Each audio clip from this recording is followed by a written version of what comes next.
everybody. Episode 656 of the podcast that is Swimming America, the Torres Sports Podcast presented by Betfred Sportsbook. It is Wednesday, January 25th, 2022. People, I hope everybody's doing well. I hope everybody is having a great day. Forgive me for the background. I am recording from a hotel, but we got ourselves a loaded episode of the Torres Sports Podcast. Here is what you need to know about today's show.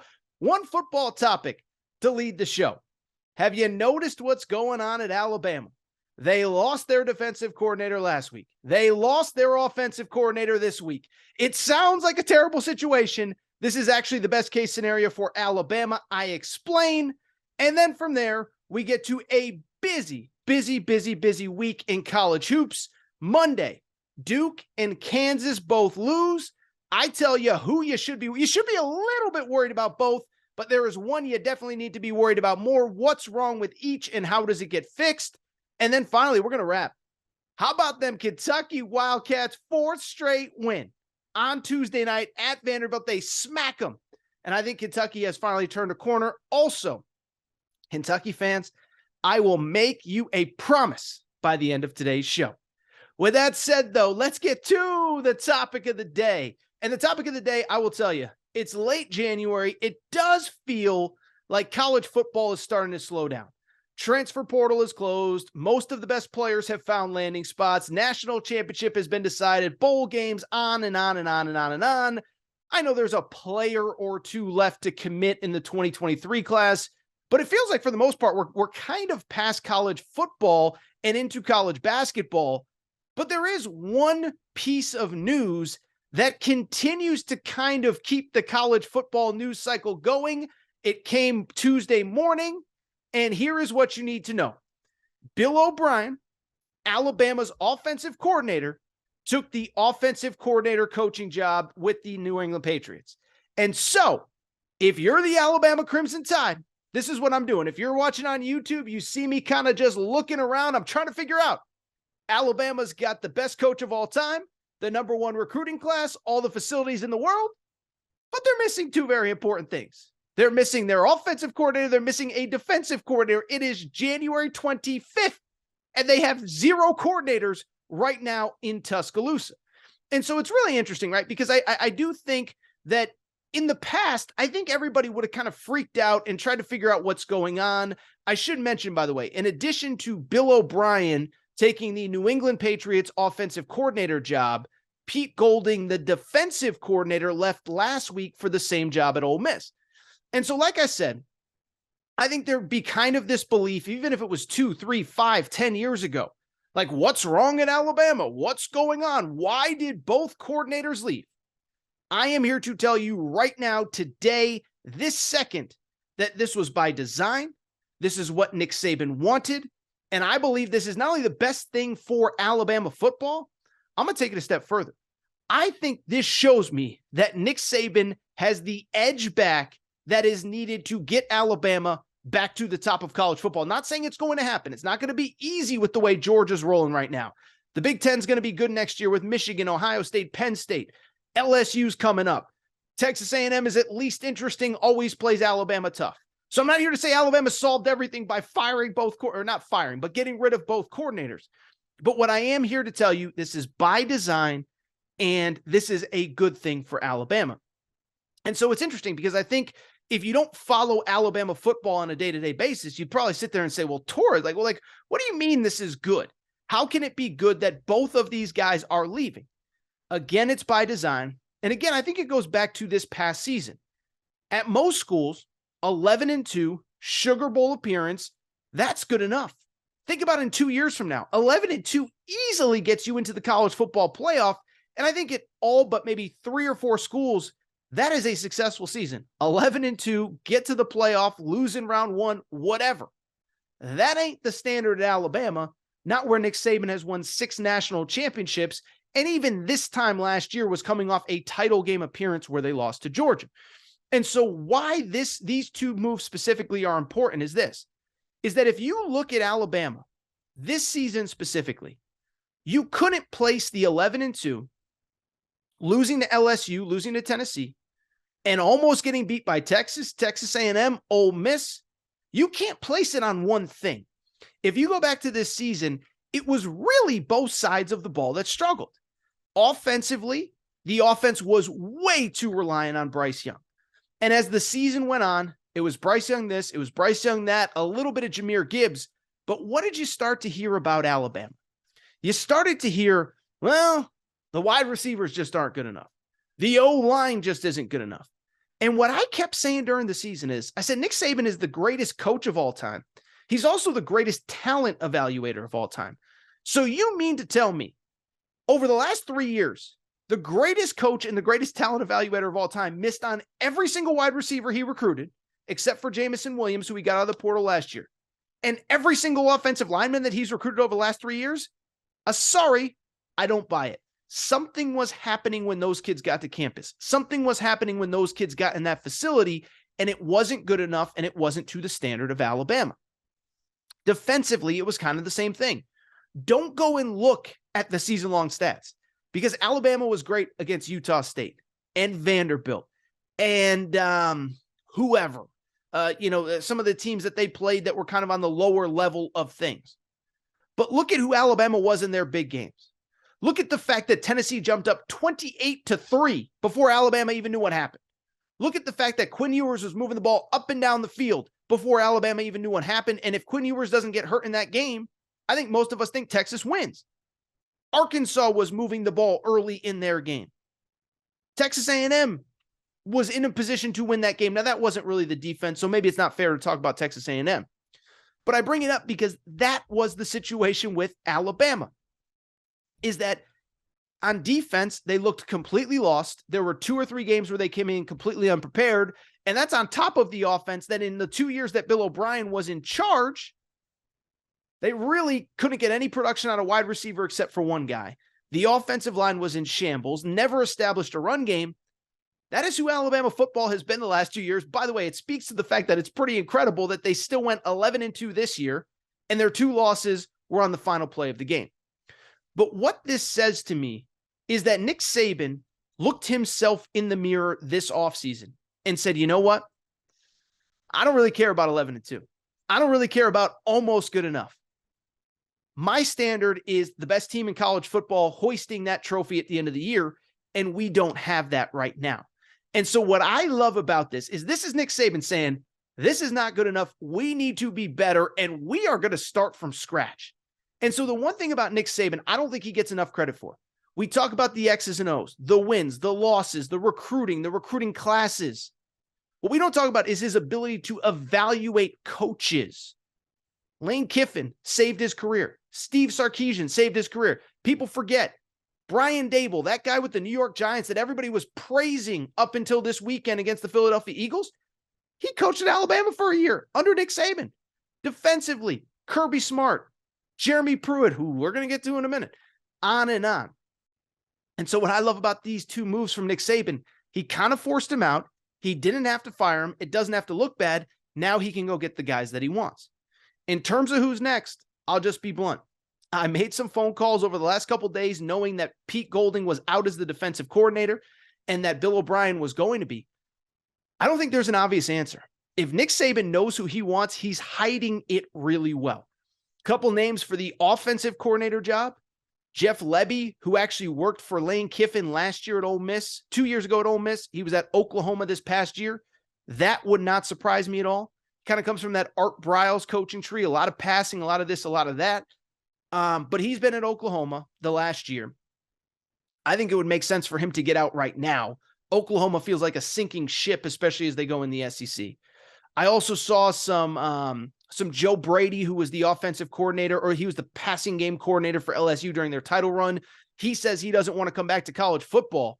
But if you can go to that Nick Saban coaching rehab, and in 2 years you're going to be a head coach, it's probably worth it. I've seen a little bit of Cliff Kingsbury, who's in Thailand right now, hanging out by the pool. I even saw a little Scott Frost, our guy who runs the Torres on Bama Twitter page, is adamant that he wants Scott Frost. I don't know if I see that one. But the point is, Nick Saban is going to have his pick of guys that he wants. The defensive coordinator position, I think, is going to be really interesting. Bama fans want Jeremy Pruitt. I don't know if it's going to happen. I don't know if Greg Sankey is going to stand in the way, as Tennessee is currently under investigation for the indiscretions of Jeremy Pruitt, but that is the guy that Bama fans want. But the bottom line is I could go on and on about who's a candidate, who's not a candidate, what does it mean, who's legit, who's not. That doesn't really matter. What matters today, this second, as I record with a hotel room in the background, what matters today is that Nick Saban said to himself, you know what? Being good isn't good enough. You two, we're going to make sure you find a landing spot so I don't look bad, but y'all got to get out of here and we got to get better people in these positions. I think it's a great sign for Alabama. And I'll tell you this, it does feel like Nick Saban's on a little bit of a tear since the end of the season. Destroys Kansas State in the Sugar Bowl, signs the #1 recruiting class by a mile in college football. And now he's going to go hire 2 coordinators, and I bet he's going to knock them both out of the park. All right, so what I want to do, take a quick break, come back, a lot of college hoops. Kansas, they lose. Duke, they lose. What does that mean for each? And oh, by the way, Kentucky got the dub against Vanderbilt. 4 straight wins for them. They're starting to get really interesting. Going to take a quick break, talk Kentucky, talk Kansas, talk Duke. Be right back. All right, we're getting back to the show in a minute. But before we do, I want to welcome back our presenting sponsor, Betfred Sportsbook and the Betfred Sportsbook app. By now, you know Betfred's story. Started in 1967 in the UK. Over 1,600 shops in the UK have come to the United States and made a major splash. They are the presenting sponsor of the Cincinnati Bengals, Colorado Rockies, Denver Broncos. And what I love about working with Betfred, nobody does more for their customers than Betfred does. Okay, I've told you before, but I'm going to keep telling you. Cincinnati Bengals games, that Betfred suite is rocking. They had a New Year's Eve into New Year's Day party for the launch of sports betting in the state of Ohio. Shout out to all of you who were there. Obviously, beyond that, there is the Denver Broncos VIP tailgates. We have sent listeners of this show to those tailgates. Colorado Rockies, first pitch at those games. Betfred does more for their customers than anybody, and here is what they are doing for listeners of the Aaron Torres podcast, okay? So what you got to do. Bet 50 on any game, and new users, how about this? Get up to $1,000 in free bets. There are no catches. There are no gimmicks. Here's what you need to know. Bet 50 on any game, you get automatically $111 in free bets. But beyond that, you get $200 insurance on your first 5 weeks as a Betfred customer. So you decided, hey, I'm going to bet this big game, $100, $200, whatever. You end up losing it. They're going to insure you for that game. So up to 5 weeks, up to $200 plus $111 for signing up for Betfred today. You're going to want to do it. Download the Betfred Sportsbook app. Tell them Torres sent you. Thank you to our presenting sponsor, the Betfred Sportsbook. Everybody, I am back. Good to be back. I do want to switch gears. And what I want to do now is I want to switch gears to college hoops, because I'll say this. I was talking to some friends this week. This really does feel like the first week that everybody is really kind of all invested on college basketball, right? Listen, you know, you have your team, you follow your team, this and that, but college football playoff, the bowl games, national championship, college, the portal, everything's done. The championship has been played. Georgia's the national champion. The portal is closed. We know where basically everybody is going. And so it feels like we really did this week turn the page to college hoops. And because of it, what I want to do now is just spend a few minutes talking about some of the big storylines in college hoops this week, Monday and Tuesday. And I really want to start on Monday because we had 2 mega results on Monday. 2 teams, 2 blue blood programs that I think everybody kind of always has in that national championship picture. They both took losses. They both are struggling, and I want to talk about each. Then we'll get to the Tuesday night results. Kentucky smacks Vanderbilt and might have turned a corner. A couple other odds and ends from Tuesday. But let's go back to Monday because there were 2 results that are worth monitoring, worth talking about. The first one came in Blacksburg, Virginia, where Duke fell to Virginia Tech 78-75. And then later on in the evening, Kansas lost to Baylor at Baylor 75-69. And so I had a bunch of you DM me, Torres, what do you think? Torres, who's screwed? Torres, who's fine? What are the deals? What do we need to know? All that good stuff. So let's talk about both. Which one you should be concerned about? Should you be concerned about either? Because I'll be honest, I think there is one of those 2 teams that you should be very concerned about. And there's another that I'm not really that worried about at all. So let's start with the two games. The first one, Duke plays on Monday night, the early 7 p.m. Eastern game. And again, they lose at Virginia Tech. Final score in that one, 78-75. There was a controversial call late.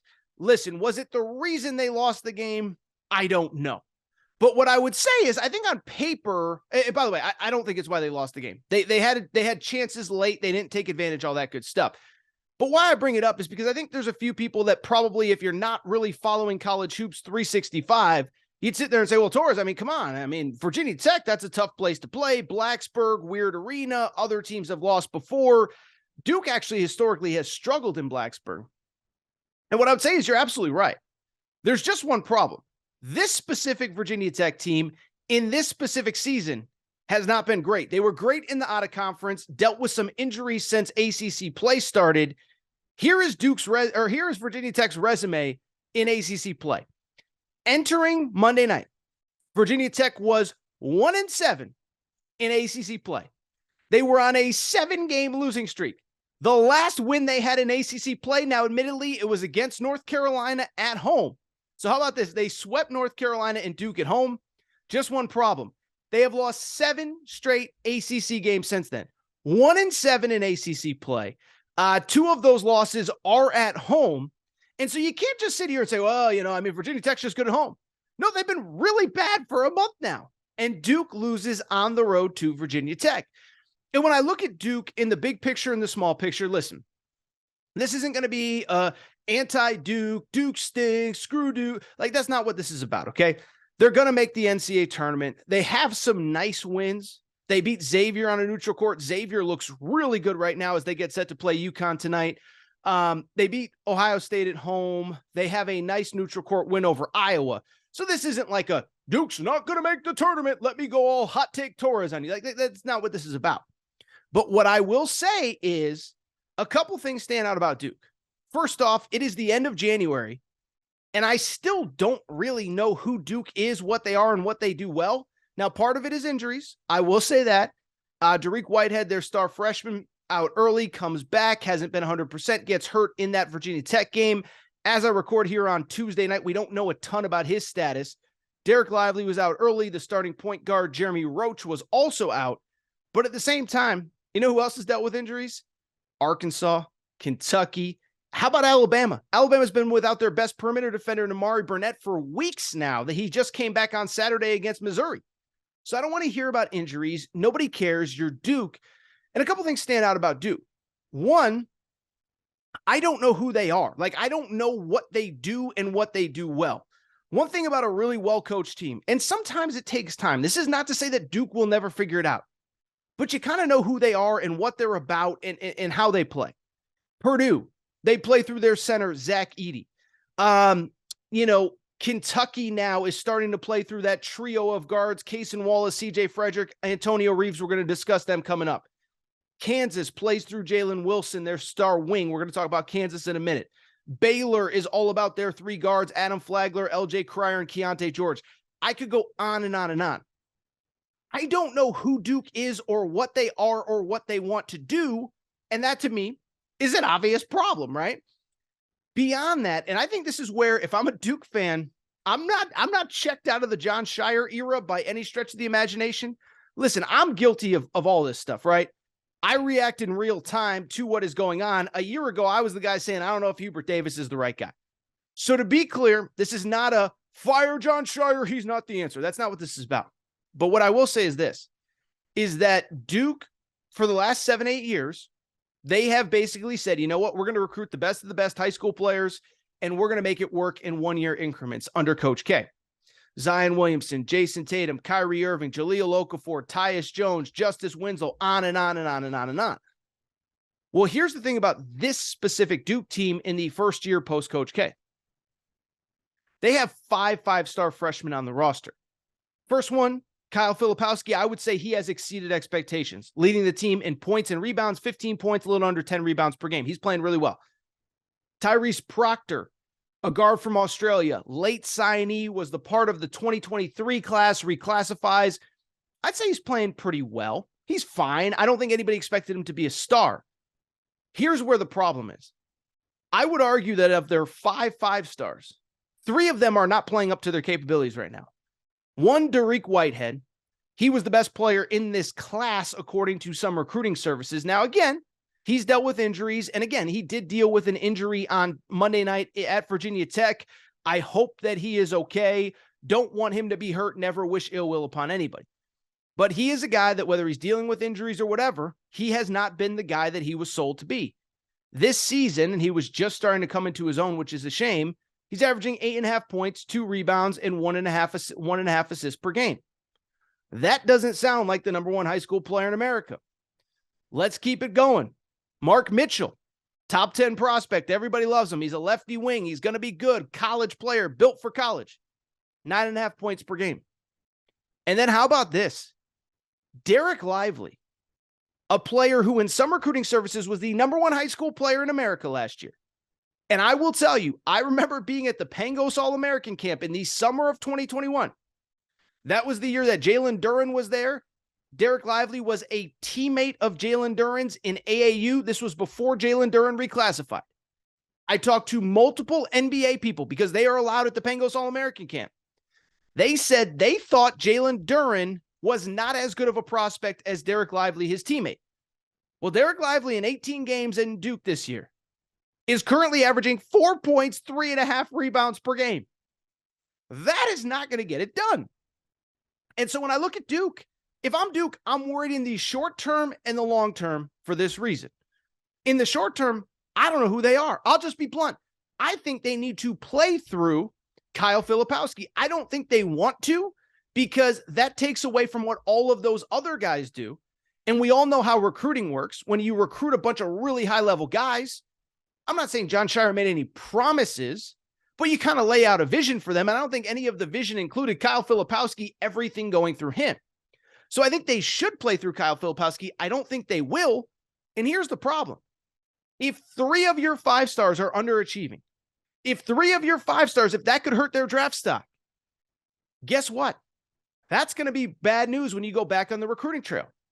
Now, the good news for Duke, they're already set with their 2023 class. Mackenzie Mbako, I think, might be the best player in this class. Committed to Duke, signed with Duke. Sean Stewart was named a McDonald's All-American on Tuesday. A couple other guards, really good. Jared McClain, near where I'm from. I could go on and on.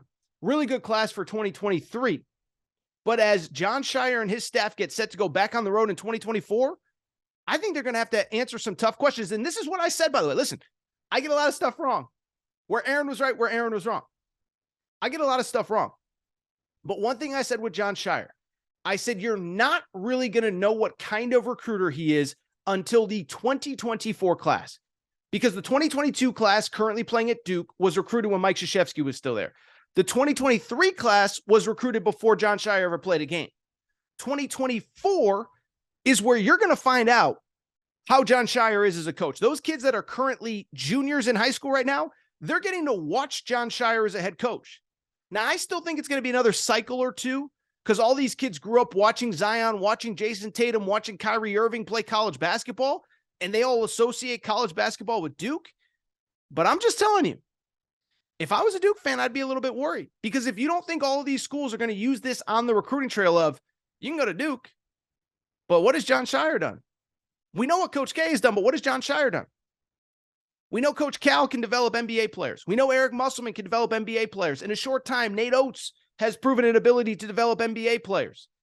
I'm trying to think who else. UCLA, Mick Cronin, USC, Andy Enfield has a lot of NBA guys. So I'm not saying USC is recruiting against Duke. North Carolina, by the way, we talked about Ian Jackson a few weeks ago. I'm just saying, if I was a Duke fan, I'd be worried because I think this is something that's going to have a trickle-down effect for Duke. Keep an eye on that. Duke loses to Virginia Tech. I have gone on long enough on Duke. Let's keep it going with Monday night because a second result immediately after the Duke game was Kansas playing Baylor on the road. And I'll be blunt. Listen, one thing about me, you can fight me, you can argue me, you can tell me you hate me, you love me, whatever. When I get stuff wrong, boy, do I get stuff wrong, and I'm not afraid to talk about it. Well, Monday night, what did I say? It's Kansas. It's Bill Self. There's no way they lose 3 games in a row. They can't do it. It's Kansas. Bill Self will never lose 3 games in a row. Well, what happened? They went to Baylor, and they were largely outplayed in that game. Final score 75-69. Dominated in the first half, made a run the beginning of the second half. But I'll be blunt. Listen, we live in a world, sports betting. Baylor was a 2-point favorite in the Betfred Sportsbook. I took Kansas +2. I took Kansas money line, which means I took Kansas to win even though they were an underdog. And I just got it wrong. And so with it, Kansas has now lost 3 in a row. They lost at Kansas State, TCU at home, Baylor on the road. And a lot of people are saying, what's wrong with Kansas and can it be fixed? Remember, this was a Kansas team that as of literally like 10 days ago, you want to know how quickly things can change in college basketball? 10 days ago, Kansas was sitting at 16-1 overall, 5-0 and atop the Big 12. Currently 16-4, 5-3 in the Big 12. And so the question becomes, what's wrong with Kansas? And what I will say, I want to give credit to my buddy Jamie Christian. Jamie Christian, contributor, Aaron Torres Media, former Division I head coach at Mount St. Mary's. He texted me, and Zach Kroll too from College Hoops Daily. He texted me probably about, I don't know, a week ago. He said, I think this Kansas team is flawed. I don't want to say I ignored Jamie and Division I head coach. That's not what I'm saying at all. But what I am saying is, I said, it's Kansas. It's Bill Self. He'll figure it out. Well, I think Jamie was right, and I think this Kansas team has some real fundamental issues. What are those issues? Well, their 2 best players are wing players.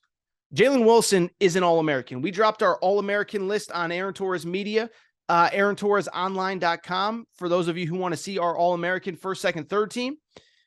Jalen Wilson, 21.5 points per game, 9 assists per game, 35% three-point shooter. He made our first team All-American list. Grady Dick, their star freshman, averaging 15 points, 5 rebounds, 44% three-point shooting. Really good, did not quite make our third-team All-American list, but he is a really good player. But what Jamie told me, Jamie said, Aaron, watch them closely. They don't have a low-post presence, and they don't have perimeter presence. And I said, no, man, you can't be right. Jamie's dead right. So remember with Kansas, the thing that Bill Self used to do more than anybody, he used to love to play 2 bigs together. And then to his credit, he kind of went with this 4-out lineup, won a national championship last year. But for years, Kansas has always had a guy in the post that you could just dump the ball down to, and it was an automatic 2 points. Last year was a kid named David McCormick. Before that, it was Udoka Azubuike, the Morris twins. If you want to go back in the day, Cole Aldrich. I mean, you could go on and on. Kansas has always had an automatic bucket in the paint. Well, this year, you look at this team, they don't have that guy. Kansas does not have a guy that you can just throw the ball to and it's an automatic 2 points. That guy does not exist on this roster. Again, 2 best players, Jalen Wilson and Grady Dick, both wing players. They average about a combined 37 points per game. There's a forward named KJ Adams who averages about 10 points per game, but he's a little bit undersized, not really ready for the big time, 6'7". He's a sophomore. He might get there someday, but he isn't there yet. And then you look at the rest of Kansas's roster. Here's the other thing. They're not getting anything from their guards either, which I think is an important note for this specific Kansas team. This Kansas team, you look at their guards. So again, no low post presence. This is a team that has had guards throughout the years. Ochai Agbaji last year. Christian Brown last year, first-round NBA draft pick. Frank Mason, Devontae Graham, who's still in the NBA. This year, they have a kid named DeJuan Harris, who I think is a really good player, by the way, a really good college player, but he is struggling right now. How about this first stat? In their 3-game losing streak, forget their 3-game losing streak. How about this? Their last 4 games overall. So that includes a win over Iowa State, by the way. He has a combined 5 points in the last 4 games. Not great at math. I'm not saying that I could get 5 points in 4 Big 12 games. I could make it interesting, though. That's what Kansas has gotten from their starting point guard. And then I think the other thing that's worth noting, I can't believe I just did the whole I could do that thing. I know I couldn't. The other thing is that they brought in a transfer, Kevin McCullough from Texas Tech. And if you remember Texas Tech last year, Chris Beard leaves, Mark Adams comes in, and Kevin McCullough was one of the guys that stayed. Averaged 10.5 points per game last year. This year, he transfers to Kansas looking for a bigger role. He's another guy that's just not getting the job done. You look at what he has done. He's averaging 10.5 points per game, but his shooting percentages are down, and he's just not the player that people were expecting him to be when he transferred. I thought he was one of the 2 or 3 best transfers in the portal. He's averaging 10.5 points per game, but again, minutes are up, shooting percentage is down, assists are down. I don't think they've really figured out how to use him. The one thing I will say for Kansas really quick, this does feel like a team. I'm just going to say it. I trust Bill Self. And I know I've been critical of Bill Self on this podcast, and I know I've said some things about Bill Self. One thing you can't deny about Bill Self, that dude, he figures it out. And so if I'm a Kentucky fan, even though they've lost 3 in a row, I'm not feeling great going into this weekend because Bill Self has a way of turning things around when you least expect it. Not saying he does this particular weekend. I'm just saying that Kansas in the big picture, I think they're okay. The one thing I will say, Big 12's really good. The Big 12 is really good this year. They're probably going to have 8 out of the 10 teams in that league are going to make the NCAA tournament.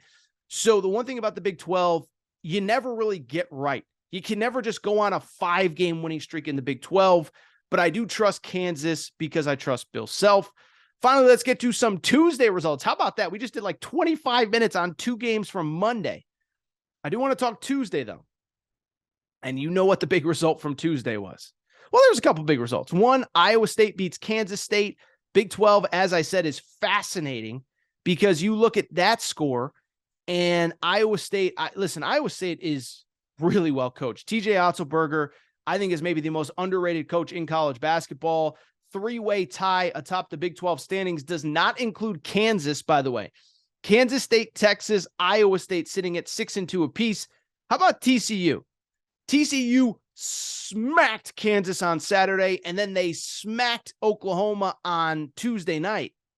TCU's tied for 5th place with Kansas. So those are, I think, maybe the 2 best teams in the league. But right now, the top 3 are Kansas State, Texas, and Iowa State, all at 6-2. But I want to get to the other big result from Tuesday night, and it came at Memorial Gym in Nashville, Tennessee, where the Kentucky Wildcats, and listen, was I one of many who left them for dead? I was. Was I one that did a video on Instagram saying the Calipari era was over after the loss to South Carolina? Oh, I sure did. Well, Kentucky just won its 4th straight game, beating Vanderbilt in a game that they absolutely dominated from start to finish. Final score 69-53. Kentucky was up by 9 points at halftime, and they never really let up from there. And so what I want to say about Kentucky, and I talked about it a little bit on Monday's show, I was somebody who, even when Kentucky beat Tennessee, even when they started to turn a corner, I wasn't totally sold on this Kentucky team because I have gone with the ebbs and flows of Kentucky. And I think this is just part of covering college basketball. Kentucky is, I would argue, the biggest brand in college basketball, the biggest fan base. So you kind of ebb and flow with the fan base. It's like covering the NBA. You got to talk Lakers every day. And so when the Lakers are good, you get really high on the Lakers. And when the Lakers are bad, you get really low on them. And so I bring it up because, listen, I was a guy that was saying, listen, I'm not going to pretend that I did not do a rant on Instagram saying the John Calipari era is dead as we know it. But they've now won 4 straight. And I would argue that Tuesday night was the most impressive. Let me explain why. The Tennessee game 2 weeks ago, nobody expects. Okay. The Georgia game last week at home. Okay. That's a game that it was close at the half. They could have lost that game. Texas A&M was close. This was the most confident that I've seen this team play. And here's the thing that I would take it a step further. Beyond that, Kentucky has officially found its lineup. And its lineup is playing those 3 guards. I know that they don't technically start. I know that the starting lineup is the 2 forwards, Toppin and Livingston, alongside Oscar Tshiebwe, with Cason Wallace and CJ Frederick in the backcourt. But we all know that the lineup that everybody wants is with Antonio Reeves, the transfer guard, off the bench in that lineup. And it works. I could go on and on. I'm not going to. But this was a Kentucky team that, again, a few weeks ago scored 53 points in a loss to UCLA. This was a Kentucky team that scored 68 points at home to South Carolina. And this was a team that went to Vanderbilt, controlled the tempo from start to finish, dominated the game 69-53. But most importantly, they won 69-53 in a game. How about this? They attempted 2 free throws the entire game, 2 free throws. And so what stands out to me about Kentucky, they found the lineup. They have unlocked everything, and they are now on a 4-game winning streak going into Kansas. This is a team that, I'll just say it. Listen, I don't want to overreact, but I'll say a couple things about this. One, you start to look around college basketball. I'm just asking you, with the way Kentucky is playing right now, a couple things stand out. Just in the SEC, I've said on this show, I'm not going to back down from it. I think Alabama might be the best team in the country right now. But you get past Alabama, who in the SEC is better than Kentucky right now? Because Tennessee is right now, as I record, 6-1 in SEC play. Kentucky won in Knoxville. Texas A&M is 5-1 in SEC play. Kentucky beat Texas A&M at Rupp Arena. And so this team is trending in the right direction in the SEC. But I'll say it nationally. Tell me the team that this Kentucky team can't beat in college basketball this year. I don't think it exists. Kansas is a top 10 team. They're on a 3-game losing streak. We're going to find out about Kansas because they go to Rupp Arena this weekend. Tennessee's a top 5 team. Kentucky beat them. Kansas State's a top 5 team. I think they might not have a single player who's ever played a tournament game on that roster. Houston is really good, but they're not unbeatable. Purdue's really good, but they're not unbeatable. Arizona's a top 10 team that's already taken losses to Washington State and Oregon. So I could go on, but Kentucky has found the lineup, and I just think this team is turning a corner. What I would finally say about Kentucky, and I think this is important because I have to repeatedly take L's when I have a strong opinion on something and I'm proven dead wrong. I have to take an L. And so what I want to do now is not really a mea culpa, but what I want to do now, I want to make a promise to you. Because on this show, I remember after the UCLA game, I said on this show that for years I've always defended Cal because I said there is nobody that is better at every element of being the Kentucky basketball coach than Jon Calipari. There's nobody better at the media, the PR, the recruiting, the in-game, the out-of-game, the press conferences, the this, the that. And I said after the UCLA game, I said, I can't say that anymore because this is a team that is not only not beating the teams that they're supposed to beat, they're not beating the high-level teams that are elite that Kentucky is defined by. Well, I have made a decision on Kentucky basketball and on Jon Calipari. I promise you, and I sincerely mean this, I am never going to call for Jon Calipari's job ever again on this show, and let me explain why. By the way, could be coaching until he's 85, like Jim Boeheim, and I know Jim Boeheim's like 76, but you get the point. Jon Calipari could be coaching when he's 85 in 2043, and I'm not going to be calling for his job, and let me explain why. It's because as I look at the potential candidate pool out there for the Kentucky job, this is what struck me about Jon Calipari over the last 2 weeks since that South Carolina loss. Beat Tennessee on the road, beat Texas A&M at home, smack Vandy on Tuesday. They have a team that's potentially good enough to make a deep run in the tournament. And what struck me about Jon Calipari, if you want to run him out of town, just understand there is not a single coach in college basketball, not a single coach in basketball that you can replace him with that guarantees this. Because if you have Jon Calipari, sometimes you're going to win the tournament. One time, 2012. It's been 11 years. I get that. But he's made a lot of Elite Eight since then, a couple Final Fours since then, all that. Played for a title in 2014. And what struck me is, essentially, you take out the COVID year and you take out the year after they won the national championship where they lost everybody. Jon Calipari, every other year, has had a team good enough to win the national championship. And if you run Jon Calipari out of town, I promise you, there is not a single coach in college basketball that you can replace him with that guarantees you a chance to win the title every single year. Listen, there's a lot of great coaches in college basketball. I'm not going to name them, but do the math in your head.